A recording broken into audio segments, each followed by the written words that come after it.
Welcome to the Late Night Storytelling Program. I will bring you thrilling short horror stories that ignite your imagination with the fears of life. These tales will be your companion through long, restless nights. Let's embark on this journey together. Story 1. Sometimes pretending to be asleep doesn't work. Here is one that scared the living shit out of me. A young boy is sleeping in his bed on a usual night. He hears footsteps outside his door and peeks out of his eyes to see what is happening. His door swings open quietly to reveal a murderer carrying the corpses of his parents. After silently propping them up on a chair, he writes something on the wall in the blood of the dead bodies. He then hides under the child's bed. The child is scared beyond belief. He can't read the writing on the wall and he knows the man is under his bed. Like any child, he pretends that he slept through the whole thing and hasn't awoken yet. He lays still as the bodies, quietly hearing the breaths from under his bed. An hour passes and his eyes are adjusting more and more to the darkness. He tries to make out the words, but it's a struggle. He gasps when he finally makes out the sentence. I know you're away.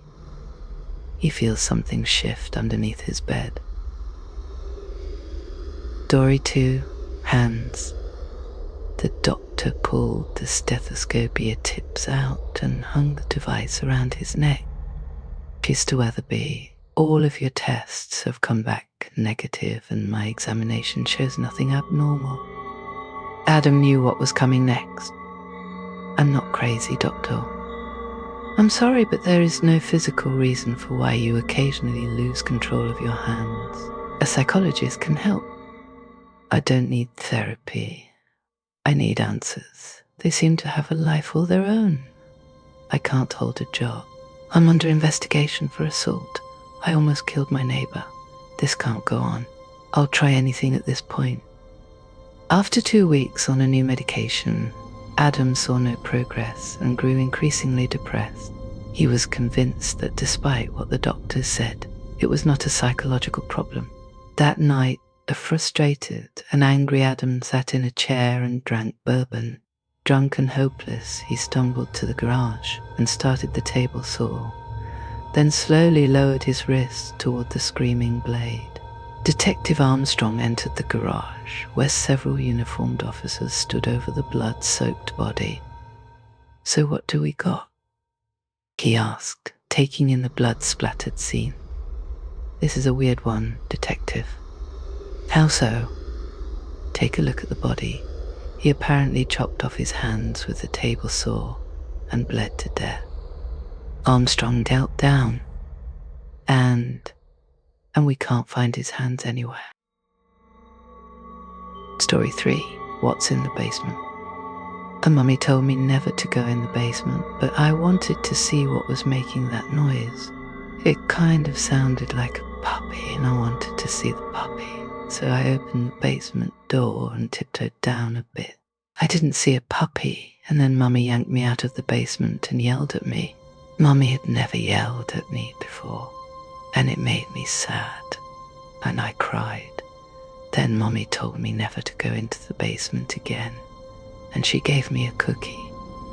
That made me feel better, so I didn't ask her why the boy in the basement was making noises like a puppy, or why he had no hands or feet.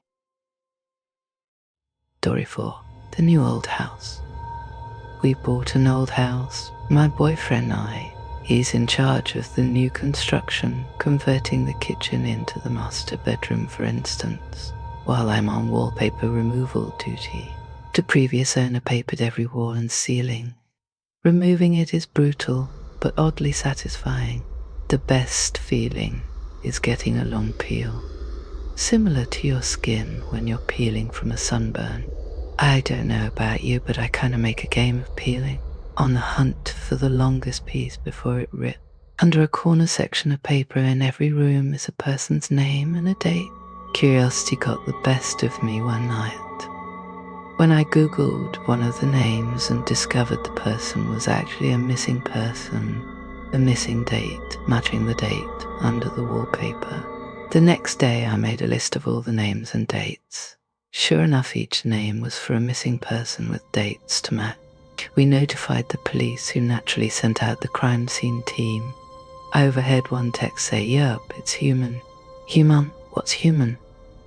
"Mom, where is the material you removed from the walls already? This isn't wallpaper you were removing." Story 5, My Brother Charlie. I hate it when my brother Charlie has to go away. My parents constantly try to explain to me how sick he is, that I am lucky for having a brain where all the chemicals flow properly to their destinations like undammed rivers. So when I complain about how bored I am without a little brother to play with, they try to make me feel bad by pointing out that his boredom likely far surpasses mine, considering he's confined to a dark room in an institution. I always beg for them to give him one last chance. Of course, they did it first. Charlie's been back home several times, each shorter in duration than the last. Every time without fail, it all starts again. The neighborhood cats with gouged out eyes showing up in his toy chest. My dad's razors found dropped on the baby slide in the park across the street. Mom's vitamins replaced by bits of dishwasher tablet. And my parents are hesitant now, using last chances sparingly. They say his disorder makes him charming, makes it easy for him to fake normalcy, and to trick the doctors who care for him into thinking he is ready for rehabilitation, that I will just have to put up with my boredom if it means staying safe from him. I hate it when Charlie has to go away. It makes me have to pretend to be good until he is back. Story 6, Guardians. He awoke to the huge insect-like creatures looming over his bed and screamed his lungs out. They hastily left the room and he stayed up all night, shaking and wondering if it had been a dream. The next morning there was a tap on the door. Gathering his courage, he opened it to see one of them gently place a plate filled with fried breakfast on the floor, then retreat to a safe distance. Bewildered, he accepted the gift. The creatures chittered excitedly. This happened every day for weeks.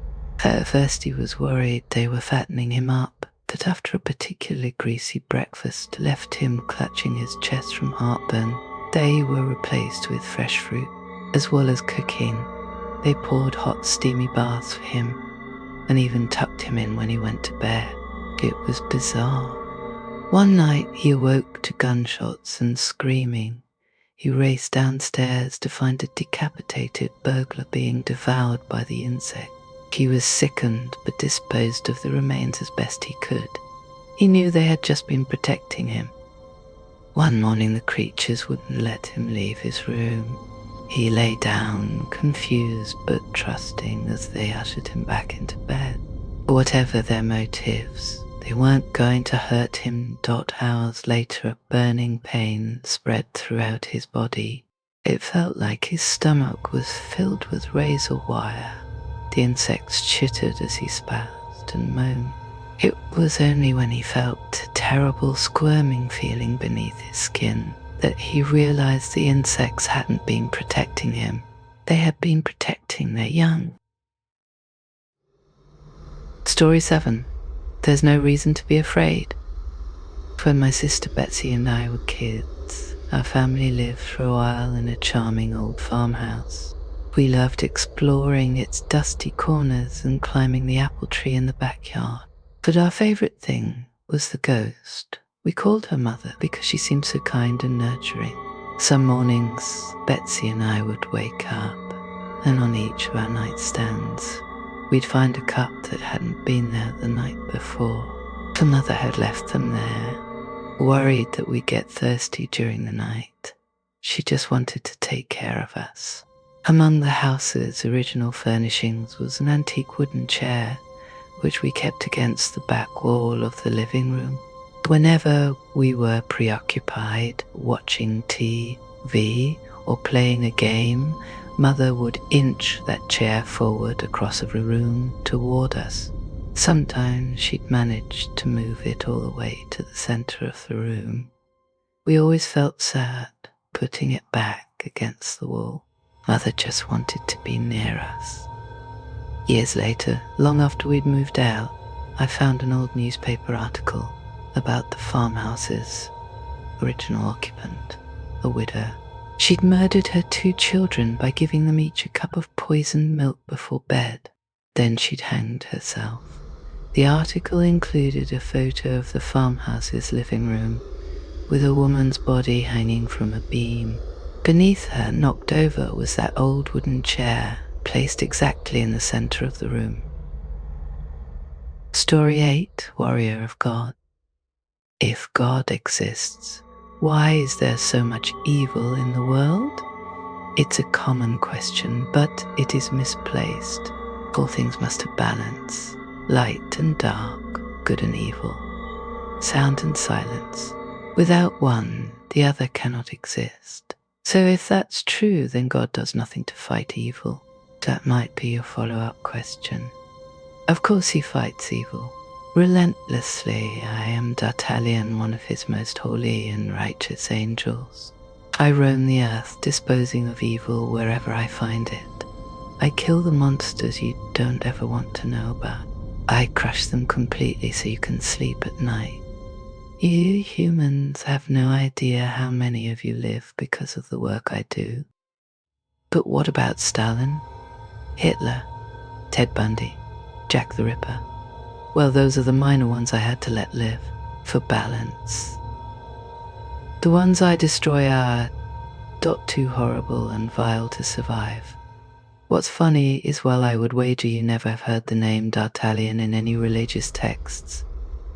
I bet you have heard of me. Americans, for example, have their own name for me.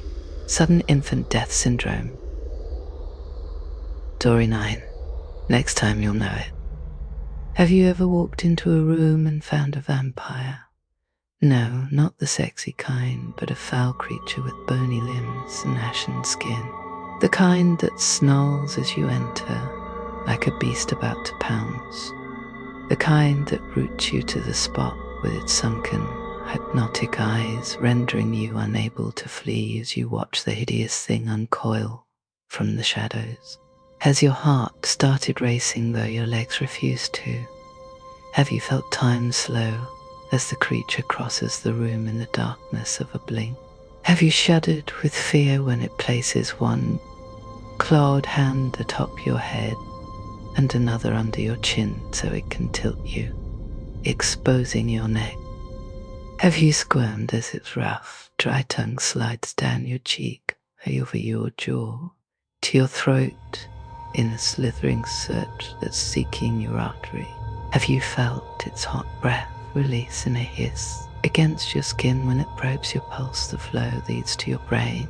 Has its tongue rested there, throbbing slightly as if savoring the moment? Have you then experienced the sinking, sucking blackness as you discover that not all vampires call vampires, some feed on memory? Have you? Maybe not. But let me rephrase the question. Have you ever walked into a room and suddenly forgotten why you came in? Story 10. Happiest Day.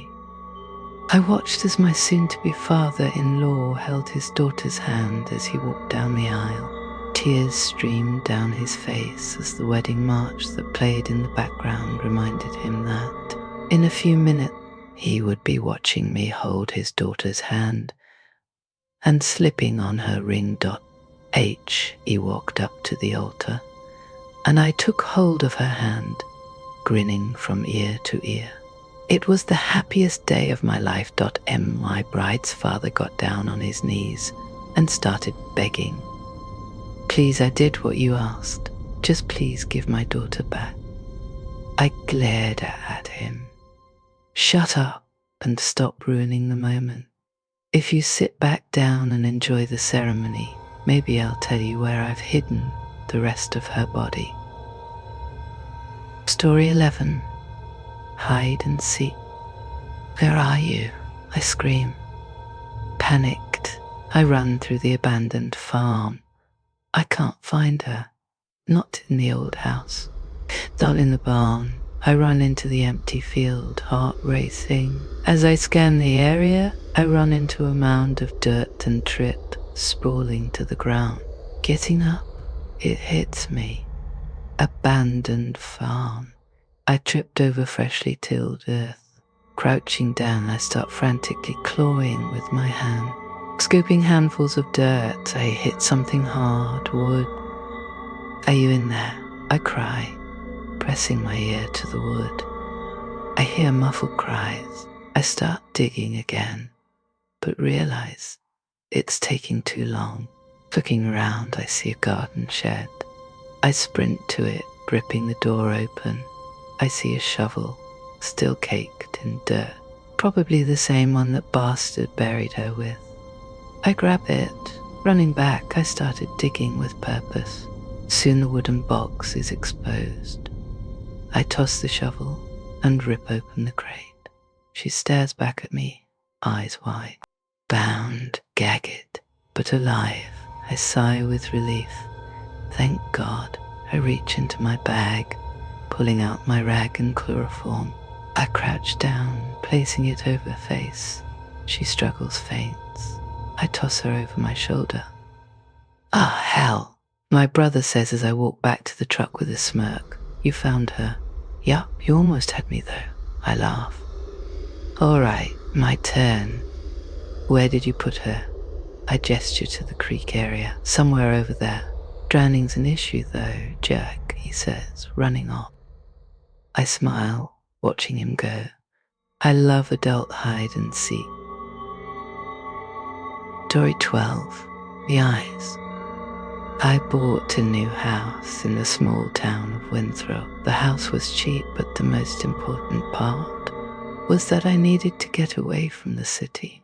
A few months ago, I had a run-in with a stalker. While I had managed to get him arrested, I couldn't shake the feeling of eyes just constantly watching me. I felt like there were eyes everywhere, at home and on the street, so I decided to move out into the country to somewhere with less people, just for peace of mind. The house itself was big and somewhat old, but otherwise very welcoming. The agent who introduced me to the house had been required to mention that a serial killer had lived here in the past, which was why the house was so cheap. However, he and later my next-door neighbor Sarah both told me to pay the thought no mind. 4 other owners had lived in the house since then, and all of them were very happy with it. I loved the house. Its interior furnishings were beautiful and very comfortable. The people of Winthrop were friendly, often bringing over freshly baked pastries or inviting me over for dinner. Get-togethers, they said, were the key to making sure everyone who lived in Winthrop loved it there. Yet, after a week, I stopped loving it.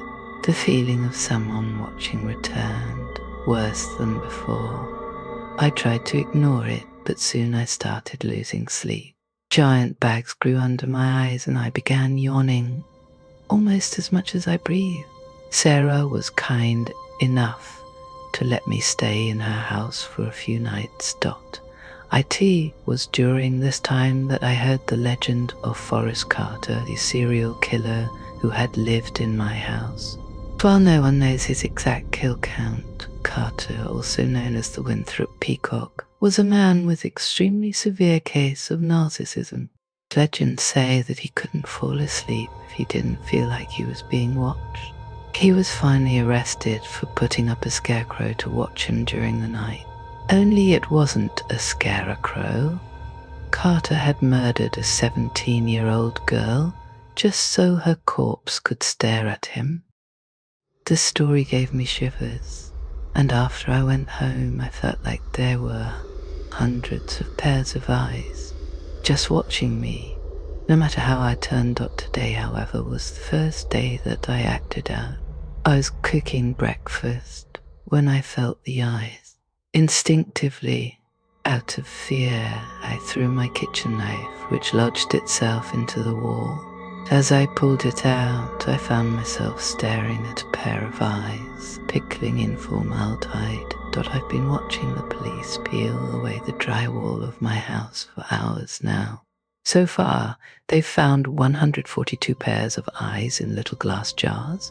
Scariest thing is, each and every one was staring at me. Story 13. The twist at the end.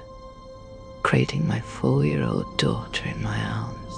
All I could do was listen as the screaming outside the house got louder and louder, interspersed with sounds of violence and horrible wet thuds and the unmistakable echo of muscle and sinew resisting the force that was slowly tearing them apart. It started just 3 days ago. Something happened out there in the world, and before we even get news of what's going on, seemingly half of the world is gone. Police and military were unable to stop it, providing such a short frame of resistance. It's hard to know whether it was real or just a fluke. There was no centralized target, no way to use our most powerful weapons, not without incinerating our oppressors in the process. It poured forth across the world, from wherever it was that it started. I hear banging on the door downstairs, and the screams of people being slaughtered, unable to mount a proper resistance against such a force. It doesn't take long before the pounding gives way to splintering and the sound of shattering wood. They're in the house. No more than a moment or two passes before the door to the bedroom starts shuddering. The things I piled against it are holding for now, but I know realistically that they're going to manage to come through. I keep rocking my little girl, humming a lullaby in her ear to calm her as she cries. The pounding grows in force and volume, the frame starting to crack. I put my little girl on my lap, her back to my chest, and I stroke her head with both hands. From the top of her scalp down goes down across her hair just as ever since she was a baby, just the way she loves it. The effect is instantaneous. A desperate crying calms to a series of sobs and a cough, a small body shuddering against mine in fear.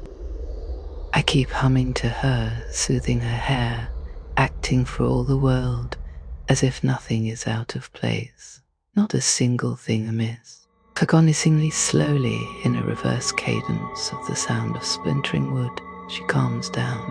I can feel it when she stops tensing as I keep stroking her down the sides of her head.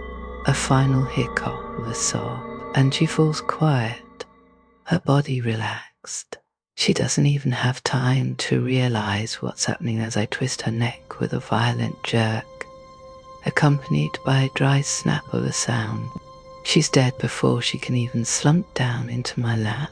The door is giving way, the furniture pushed back. I may be torn limb from limb while I scream, but at least my baby angel's safe from harm. Story 14. Crying isn't going to help. I pointed the gun at the sick bastard who killed my wife. He sobbed as he feared for what was to come. I pulled the trigger. If only he spoke and tried to reason with me, then maybe he could have lived. But that was obviously not going to happen. After all, he was born just a few minutes ago. To story 15. What they don't tell you about dead. I don't want to sound mean, but the dead are pretty clueless. I've always seen them. When I was younger, everyone thought I was just talking to imaginary friends. After a couple of years, when I overheard my parents talk about calling a psychologist, I realized what I was talking to. See, ghosts don't tend to realize they're dead, and they don't look like in the movies. They look just like pretty smart, teen, pretty teen-year-old. So I started noticing sentences told them apart from the living. They could be a bit distant from living people, or you'd see them try to talk to people who wouldn't even notice them. Some of them could tell I was different, that I noticed them. Like this guy I saw after school yesterday. I'm a big boy now, see. I don't need my parents to pick me up. Home is just a short walk away. He was standing away from the other parents, didn't talk to them, just stared at me. That's how I knew he was one of the ghosts. I went over, told him I knew what he was, and asked how I could help him.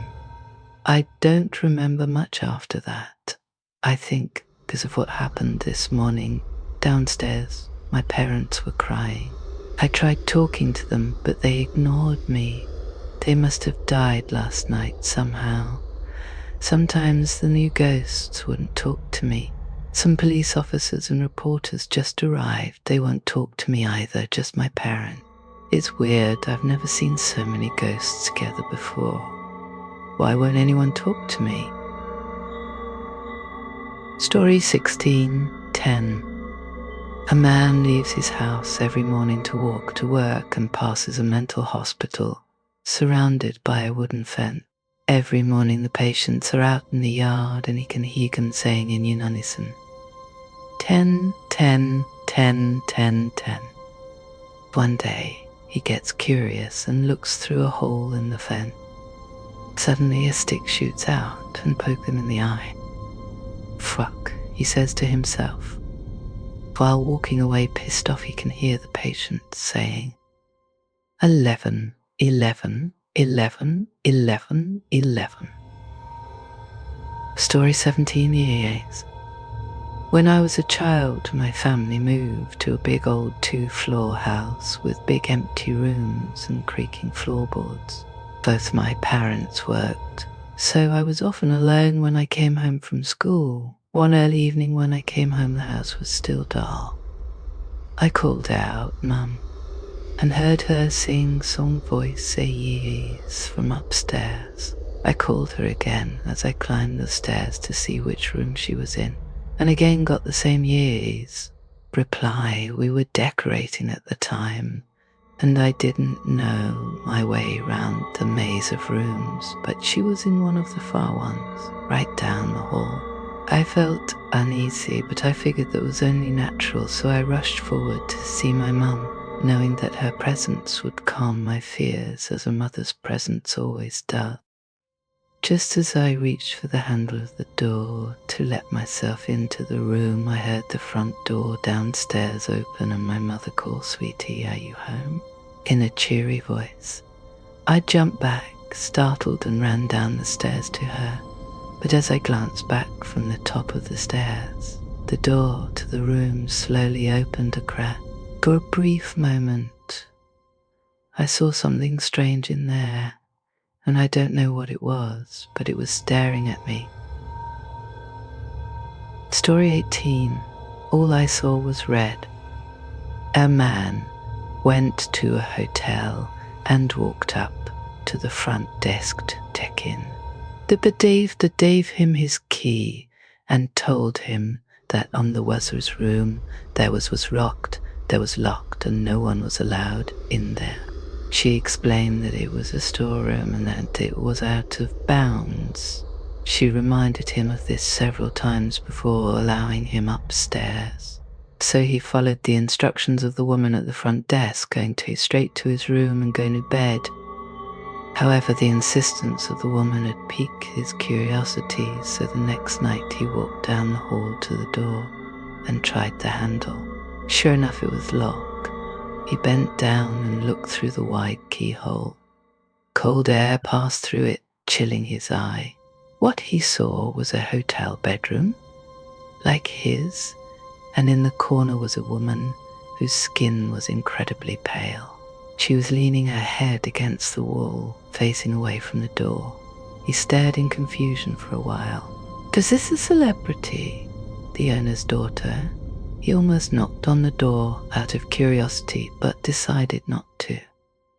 As he was still looking, the woman turned sharply, and he jumped back from the door hoping she would not suspect he had been spying on her. He crept away from the door and walked back to his room. The next day he returned to the door and looked through the wide keyhole.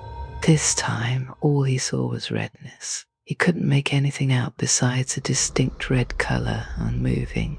Perhaps the inhabitants of the room knew he was spying the night before and had blocked the keyhole with something red.